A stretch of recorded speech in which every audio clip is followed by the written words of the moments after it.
चलो शेर मूડીની અંદર તમે બાકી હપ્તા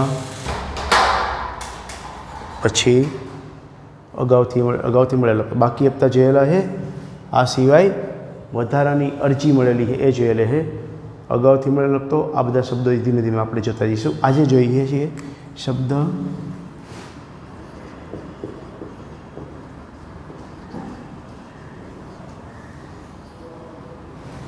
શેર પ્રીમિયમ. આના વિશે આપણે છેલ્લા પીરિયડમાં થોડીક ચર્ચા કરેલી હતી, જેમાં એવું સમજવાનું છે કે જ્યારે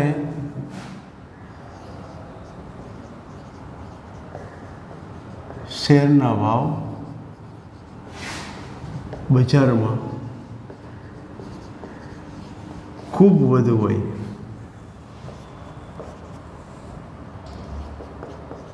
કંપનીની શાખનું મૂલ્ય ખૂબ ઊંચું હોય, આવા સમયે લોકોને અવશ્ય લાભ મળે જ છે. તેથી કંપની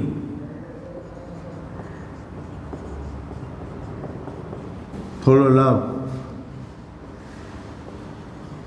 મેળવી શકે છે. કઈ રીતે જો તો જે કંપનીનો શેર મૂળ કિંમત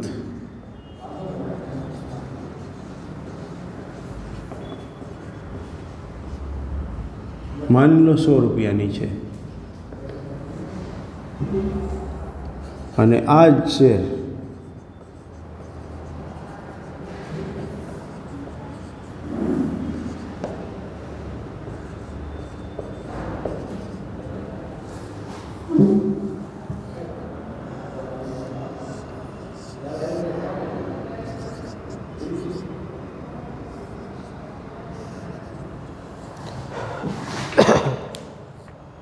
ચાલો જુઓ.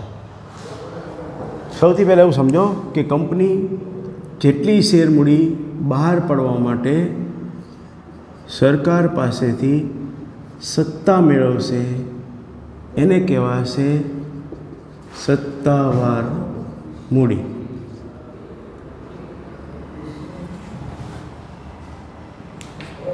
આને કહેવાશે સત્તાવાર મૂડી. હવે સત્તાવાર મૂડી એક સાથે જ મગાવી એવું હોતું નથી. જ્યારે જરૂર જણાય ત્યારે, જેમ કે કંપની એના પ્રોજેક્ટમાંથી કોઈ નવો પ્રોજેક્ટ શરૂ કરવા માગે અથવા કોઈ ચાલુ પ્રોજેક્ટમાં જ્યારે એને રકમની જરૂર પડશે, જે તબક્કે આવીને એને નાણાંની જરૂર પડશે, ત્યાં સુધી પહોંચીને પછી કંપની શેર બહાર પાડશે, ફરીથી પૈસા મગાવશે. માની લો કોઈ કંપનીને 50 લાખ શેર માટે મંજૂરી મળેલ છે, તો કંપની 5 લાખ શેર પણ બહાર પાડી શકે, 10 લાખ બહાર પાડી શકે. કંપનીને જે મનમાં લાગશે, યોગ્ય કંપનીને જે જરૂરી જણાશે એટલા શેર વખતો વખત બહાર પાડશે. પણ માની લો એ કોઈ કંપની છે કે જેણે 1-2 વખત શેર બહાર પાડી દીધા છે, આ શેર બજારની અંદર 10 વર્ષથી શેર હોલ્ડરો સાથેના સંબંધમાં જોડાયેલા છે. ઉપરાંત કંપની ખૂબ જ સફળ છે, શેર હોલ્ડરોને જે વળતર આપવાનું હોય એવું ડિવિડન્ડ સમયસર, ઉપરાંત આકર્ષક ડિવિડન્ડ, એનો અર્થ કે લાભદાયી ડિવિડન્ડ.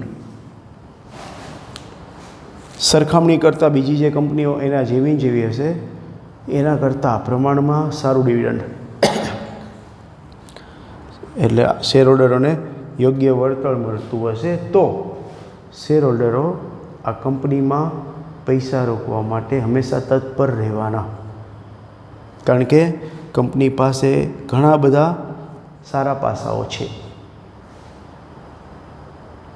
તો આવા સમયે આ કંપની એની કુલ સત્તાવાર મૂડીમાંથી જરૂર જણાય ત્યારે ચોથી પાંચમી વખત જ્યારે ફરીથી શેર બહાર પાડે એવું બની શકે કે આ કંપનીએ જ્યારે પહેલી વખત શેર બહાર પાડ્યા હોય, સત્તાવાર થાપણની મંજૂરી મળ્યા પછી પહેલી વખત, ત્યારે એટલો બધો લોકોનો પ્રતિભાવ ન મળી શકે, કોઈ માની લો ઓછાઈ આવેલા હોય, પણ કંપની ખૂબ સારું કામ કરે, શેર હોલ્ડરોને યોગ્ય બધી રીતે વળતર, સલામતી બધું પૂરું પડે, તો આપોઆપ શેર બજારમાં, દેશમાં અને જો શક્ય હોય કંપની ખૂબ પ્રતિષ્ઠા ધરાવે તો દુનિયામાં કંપનીનું નામ એક બધી બાજુ ખ્યાતિ ફેલાવતું જશે, પ્રસિદ્ધ થશે. સફળ કંપની તરીકે આ કંપની બહાર ઉપસી આવશે.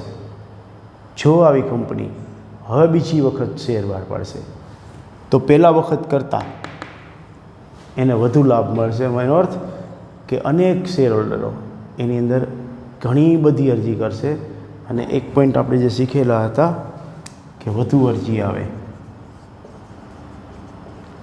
એટલી બધી વધુ અરજી આવે કે જે અરજી આપણે પરત કરવી પડે કે આ વખતે અમે આપને શેર આપી શકશું નહીં, હવે પછી જ્યારે બહાર પડશે ત્યારે આપ ફરીથી ફોર્મ ભરશો.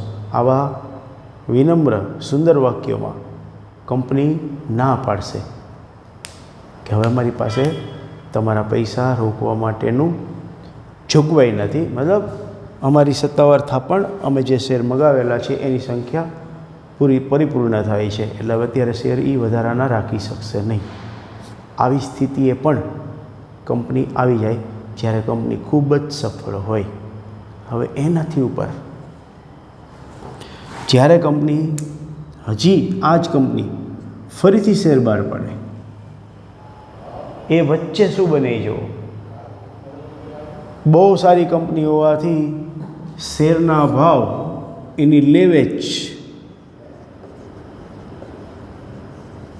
એટલી બધી વધી જાય, એનો અર્થ કે શેર ખરીદવાવાળા લોકોની સંખ્યા ખૂબ વધવા માંડે, તો આ શેરના ભાવ વધવા માંડે. કારણ કે તમે અર્થશાસ્ત્રનો નિયમ જોયેલો છે, માંગ વધે કિંમત વધે. જેમ જેમ આ શેરની માંગ બજારમાં વધતી જશે એમ એમ એ શેરની કિંમત અપ ઊંચી થતી જ જશે. આવું થવાથી માની લો આ શેર 100 રૂપિયાનો છે, પણ બજારમાં એક શેરનો ભાવ 5250 સુધી પહોંચેલો છે. હવે કંપની શેર બહાર પાડે છે, તો હવે કંપની એવું વિચારી શકે કે કંપની જે લાભ આપે છે 100નો શેર વેચશે, એ શેરના 5250 તો અત્યારે જ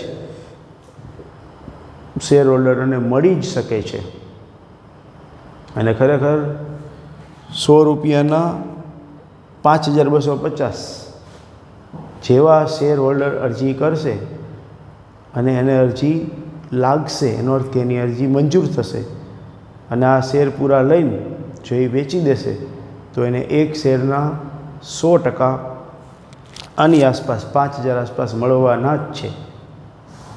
ખરેખર રોકાણકાર માટે આ વળતર અતિશય ઊંચું વળતર છે.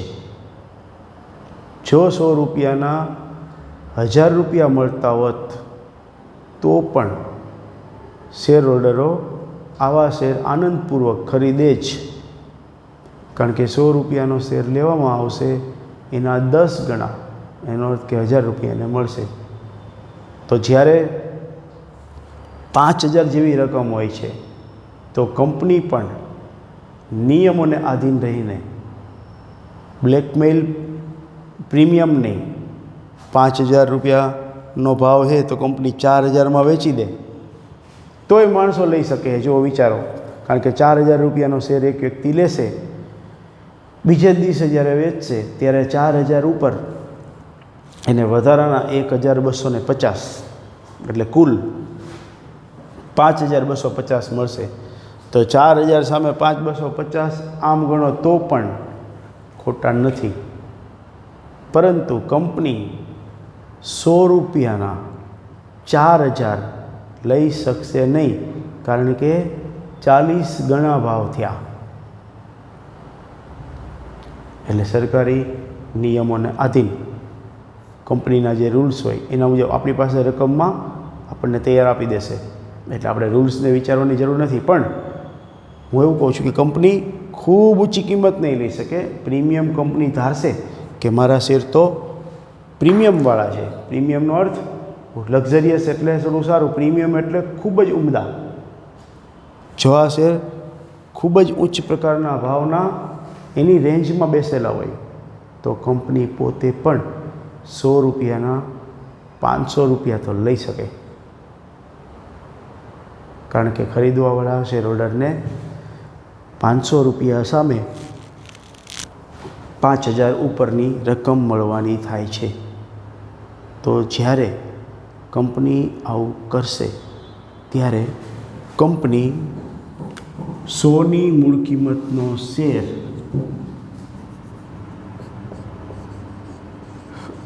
400 રૂપિયા ઉમેરીને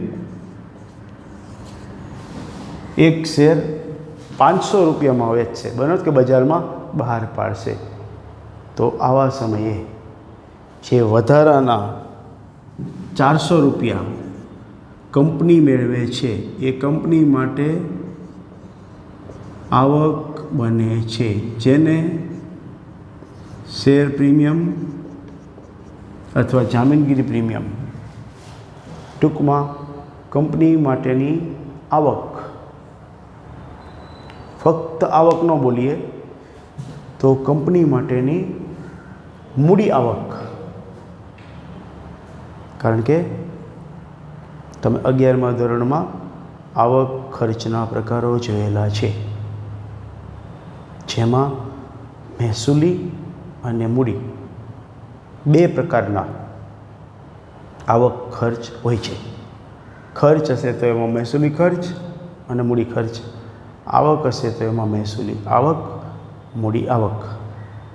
મહેસૂલી શબ્દ એવું દર્શાવે છે કે જે આવક અથવા ખર્ચ નિયમિત રીતે અમુક સમય પછી કાયમ સતત ચાલુ જ રહેતા હોય, જેમ કે પગાર મહેસૂલી ખર્ચ, કારણ કે દરેક મહિને કંપનીના કર્મચારીઓને પગાર ચૂકવવામાં આવશે. જાહેરાત મહેસૂલી ખર્ચ. પણ તમે એક ખર્ચ કરો છો કે એક ઓફિસનું બાંધકામ કર્યું, ખર્ચ. પગાર પણ ખર્ચ હતો, જાહેરાત પણ ખર્ચ હતી. ઇવન ચાલો તમે ઓફિસના ટેબલ ખુરશી લાવ્યા, આ ખર્ચ છે, પણ આ ખર્ચ મહેસૂલી ખર્ચ નથી. આ ખર્ચ મૂડી ખર્ચ થશે. એનો અર્થ કે તમે મિલકત ખરીદો છો. આવા પ્રકારથી થોડું યાદ કરો. આ આવક 400 નથી દરેક કંપની મેળવી શકતી, કે નથી આ કંપની પોતે વારંવાર મેળવી શકતી. જેવું આ શેર પાડવાનું કામ પૂરું થશે, સત્તાવાર થાપણ એની થઈ જશે, પછી શેર બહાર પાડવાના છે નહીં, અને પછી પ્રીમિયમ નામની આવક મેળવવાની છે નહીં. એટલે પ્રીમિયમ નામની આવક કાયમી, લાંબા ગાળાની અથવા અમુક વખત જ મળતી મૂડી આવક પ્રકારની આવક થશે. એટલે આમ ગણો તો એક પ્રકારની મૂડી જ થશે, કારણ કે આ પ્રીમિયમના પૈસા, પ્રીમિયમની રકમ કંપનીએ ક્યારેય કોઈને પરત આપવાની થતી નથી. એટલે આમ ગણો તો કાયમી મૂડી મળે છે, કાયમી રકમ મળે છે. એટલે આને એક પ્રકારની મૂડી ગણવામાં આવશે. ચલો આપણે આમ નોંધ અને હિસાબો પર જઈએ. તો આમાં કંપનીને કુલ રૂપિયા મળે છે 500, વધારાના મળે છે 400. તો જે 100 રૂપિયા કંપનીના શેરનો ભાવ છે એને શેર મૂડી કહેવાશે. જે 400 રૂપિયા વધારાના લીધા છે એનો અર્થ કે કંપની માટે આવક બનેલ છે એને શેર પ્રીમિયમ કહેવાશે.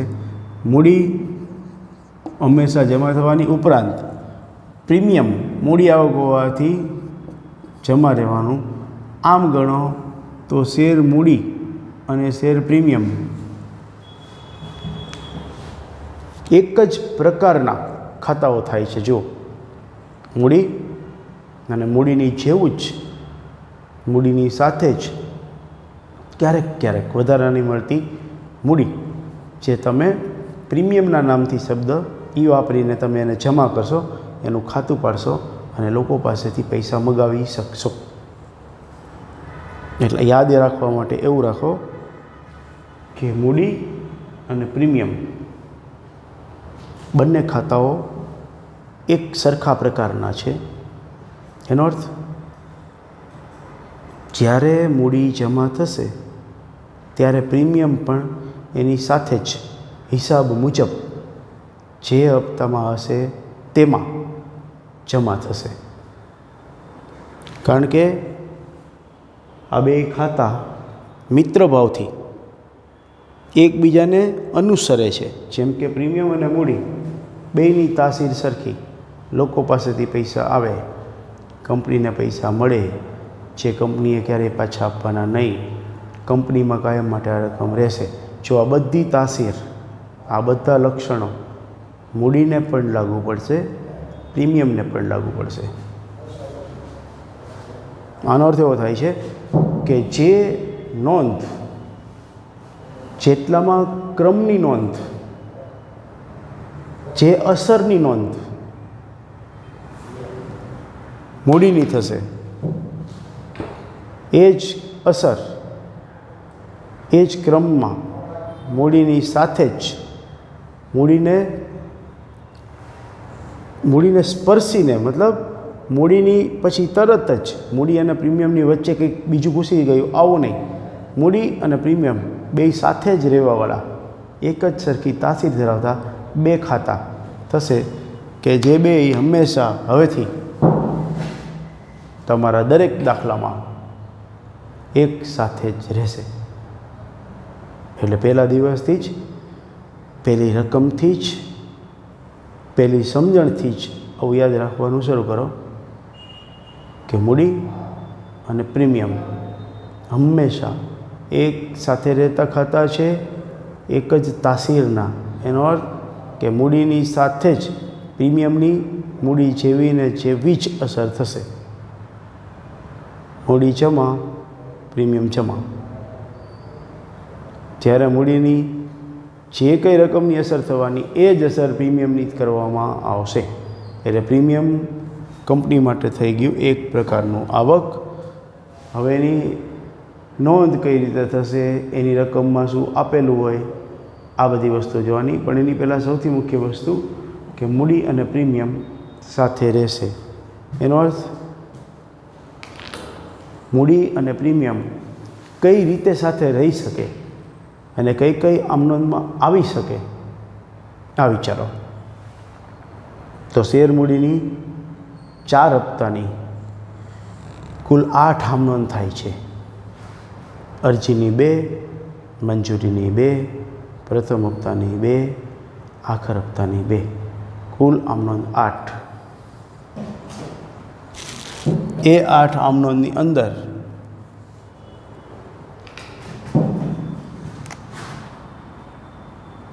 અરજી, 2 આમનોંધ અરજી માટે થાય છે,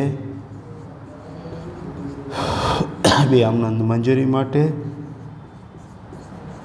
2 આમનોંધ પ્રથમ હપ્તા માટે અને 2 આમનોંધ આખર હપ્તા માટે. આમ જુઓ તો કુલ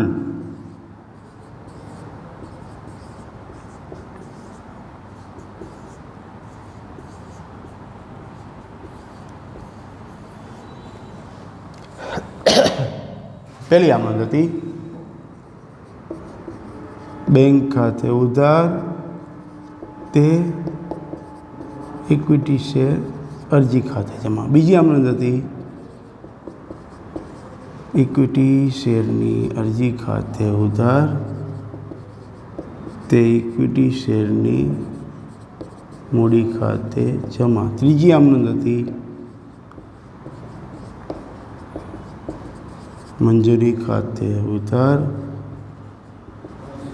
તે ઇક્વિટી શેર મૂડી ખાતે જમા. ચોથી આમ નોંધ હતી બેંક ખાતે ઉધાર, તે ઇક્વિટી શેરની મંજૂરી ખાતે જમા. પાંચમી આમ નોંધ હતી પ્રથમ હપ્તા ખાતે ઉધાર, તે ઇક્વિટી શેર મૂડી ખાતે જમા. છઠ્ઠી આમ નોંધ હતી બેંક ખાતે ઉધાર, તે ઇક્વિટી શેરના પ્રથમ હપ્તા ખાતે જમા. સાતમી આમ નોંધ હતી આખર હપ્તા ખાતે ઉધાર, તે ઇક્વિટી શેર મૂડી ખાતે જમા. અને આઠમી આમ નોંધ હતી બેંક ખાતે ઉધાર, તે આખર હપ્તા ખાતે જમા. આ તમારી 8 આમ નોંધ રહેલી છે. અને આપણે અત્યારે એવું સમજ્યા કે જે આમ નોંધમાં મૂડી રહેલી હશે એની જ સાથે પ્રીમિયમ દર્શાવવામાં આવશે. આનો અર્થ કે તમારી કુલ આમ નોંધોમાં 4 આમ નોંધો, 8માંથી 4 જગ્યાએ મૂડી શબ્દ રહેલો છે. અરજીમાં મૂડી આ રહી, મંજૂરીમાં મૂડી, પ્રથમ હપ્તામાં મૂડી, આખર હપ્તામાં મૂડી.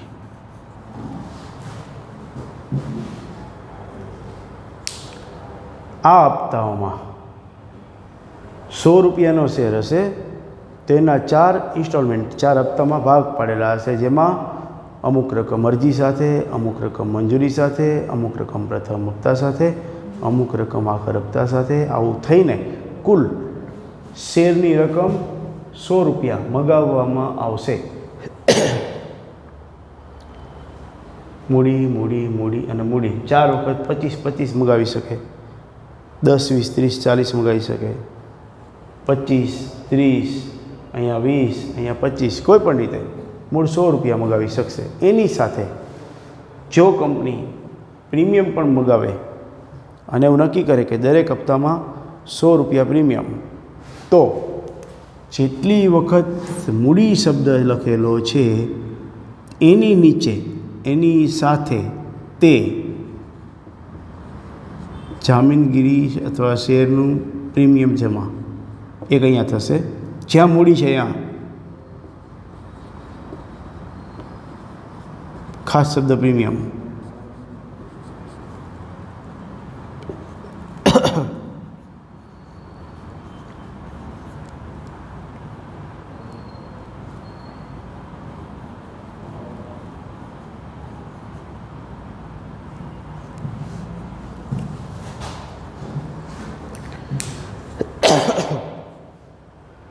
અહીંયા આપણે વાત થઈ રીતે જ્યારે જ્યારે મૂડી આવશે, જ્યારે જે આમ નોંધમાં મૂડી નોંધવામાં આવશે એ દરેક આમ નોંધમાં જો આપણને પ્રીમિયમ કહેલું હશે, હવે એવું જોવાનું કે આપણી પાસેના જે કુલ 4 હપ્તા છે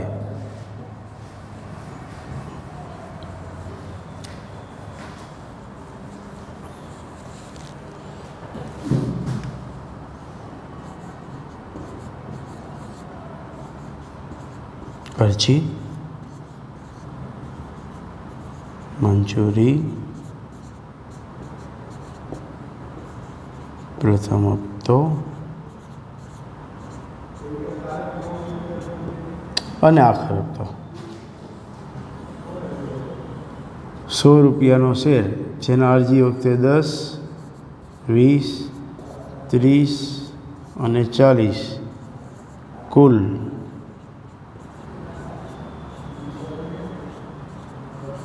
100 રૂપિયા માની લો શેર મૂડી માટેના મગાવેલ છે અને આ શેર ઉપર 400 રૂપિયાનું પ્રીમિયમથી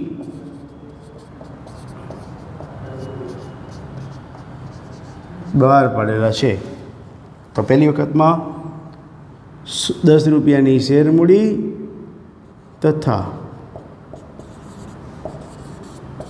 100 રૂપિયાનું પ્રીમિયમ, આવી રીતે દરેક હપ્તાની સાથે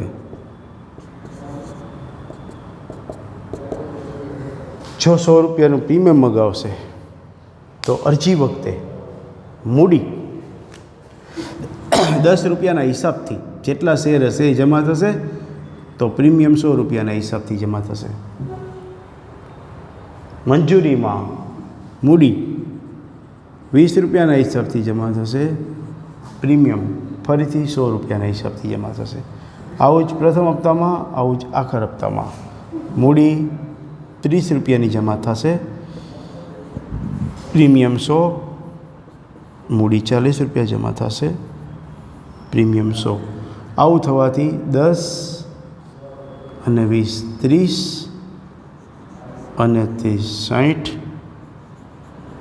અને 40 100 રૂપિયા મૂડીના જમા થશે.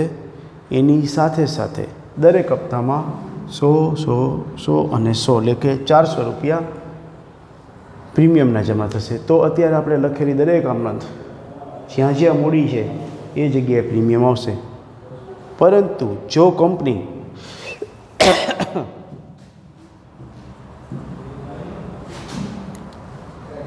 આ પ્રીમિયમ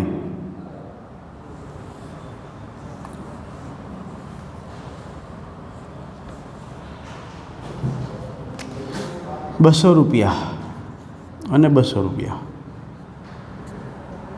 આ રીતે મગાવશે, તો અરજીમાં કંપની પ્રીમિયમ મગાવે છે એટલે અરજીની આમનોંધમાં પ્રીમિયમ રહેશે. એટલે અહીંયા પ્રીમિયમ આવશે, પણ 100 ને બદલે 200 રૂપિયા.